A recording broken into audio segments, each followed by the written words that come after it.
On Thursday, I was going to see my mom. So I was on a call with Bright. So I was almost close to the roundabout leading to my mom's house.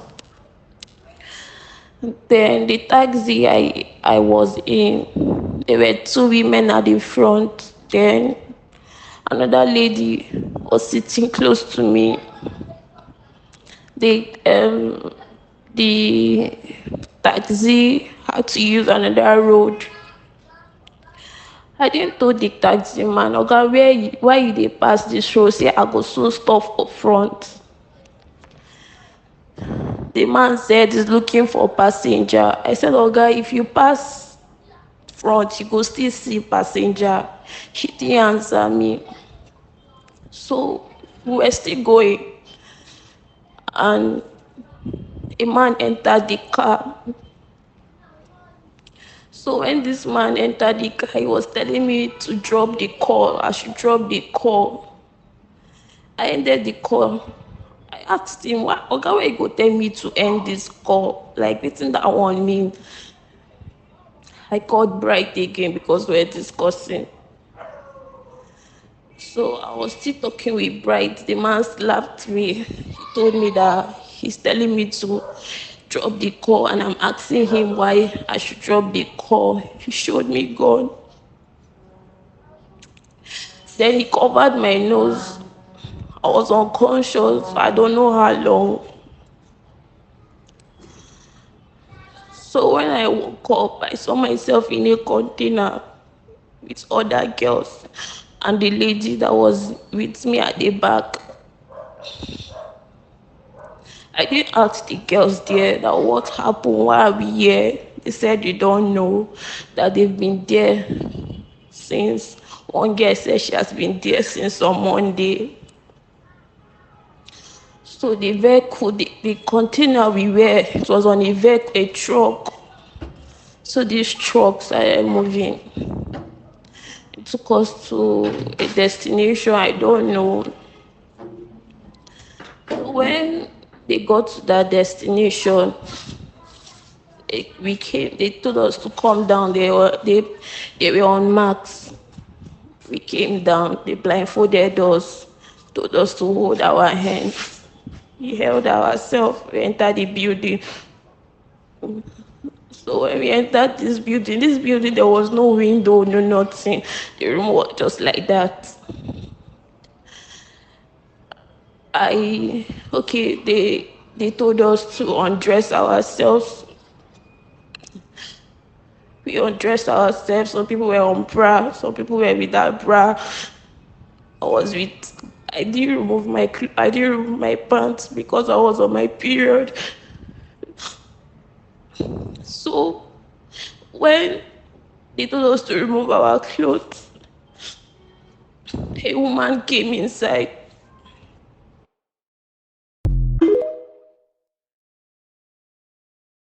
Our clothes, a woman came inside. I don't know if she's a nurse, I don't know if she's a doctor. She came in with a marker and she came in with a man. They were on marks too. The woman bisected us. She drew two lines at our back and crossed it. She came to my front. She circled my breast, my tummy. She came to my vagina. She did the same thing. After she did everything, the same thing to everybody there. She injected us with what I don't know.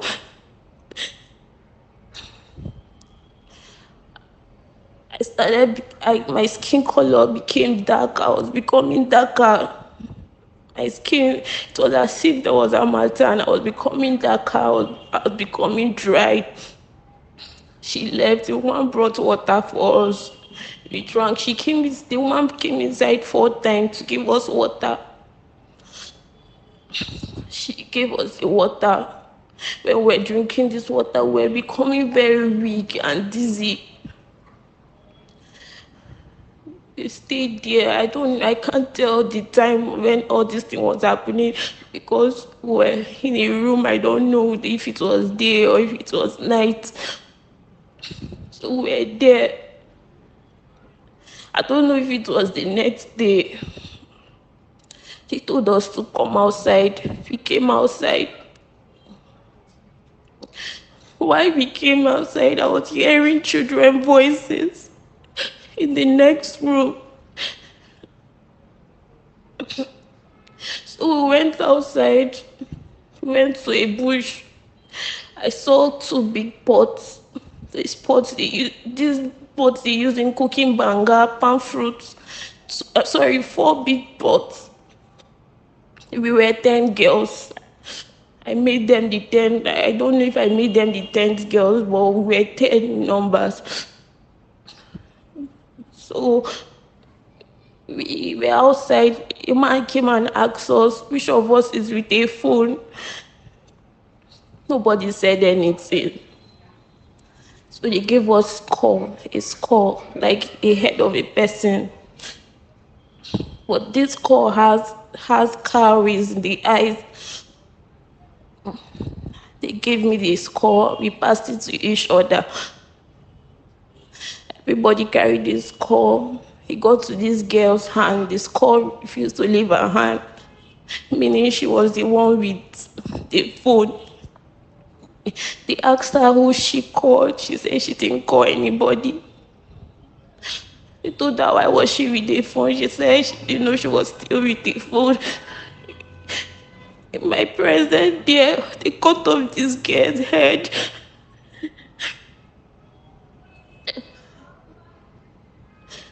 So before they will kill us, they will have to sleep with us. So they did whatever they were doing. It got to my point. They got to me. They asked me why am I wearing pants. I told them that I was on my period. I was still putting on pants. Since the day they carried me, I've not changed my pad. My pants was soaked. I was smelling. They asked the woman that came to bisect us if she didn't notice I was on my period. She said she did. She thought there was no need since they wanted to use us. So they asked the woman if she didn't notice I was on my period. She said she did, but since they wanted to use us, she thought there was no need. In my present there, they killed a woman. So they took me to a building. They asked me, how many of my contact can produce 10 million naira? I said, I don't know. She said, who do I want to call? I said, I want to call my mom. I said, I want to call my dad. I called my dad. So I called my dad. When I called my dad asked me where I was. I told him I don't know. He asked me if I know them. I said, no, I don't know them. My dad told them the same way I should give them the phone. I gave them the phone. My dad told them the same way they carried me, they should bring me back. It's the same way they will bring me back.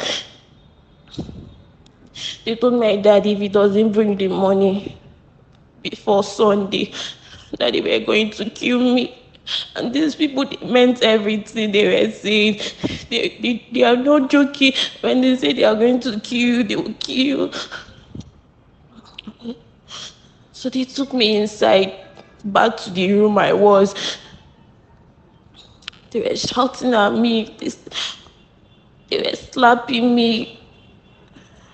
They asked me, why will my father be challenging them? I said, I don't know. They left me in the room. While we were in that room, there was a lady in that room. The lady said she has been in that place for 3 years. That was what they do to her. They come to sleep with her. She gets pregnant. They take the child. Then a man comes to suck her breast milk. And she was pregnant again. So I then asked her, how did they carry you? She said she was going to work, that she works with a radio station, that she was going to work around to 5 to go and give news for 6, like to go and give 6 a.m. news, that she ordered a boat. When she ordered this boat, that was how she found herself there. Till that day I met her. I told her if anyone has tried wishing her, she said no one. That they even tried to collect money, but when they were supposed to come and give, like the people that were supposed to come and give the money, I don't know what she said. I can't actually remember, but she said when you come to that place, you won't see a building there, but there's a building. They collected the money and still they did not return her.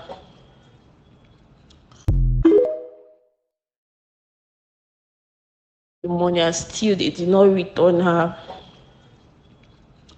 So they came back. When they came back, they gave me my clothes. No, they didn't give me my clothes. They gave me my handbag, my phone. Everything was intact. And because I carried stuff I was going to go and give to my mom. They didn't give me back my clothes because they didn't see my clothes. I had to wear someone else's clothes. They told me if they should drop me if I would know my way back. I said yes. They dropped me at the roadside. I didn't know anywhere there. They told me not to remove the blindfold from my eye until I didn't hear the sound of the car. I said okay.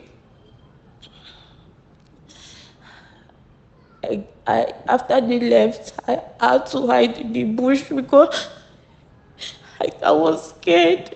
I didn't know anywhere. I didn't know what would happen to me next.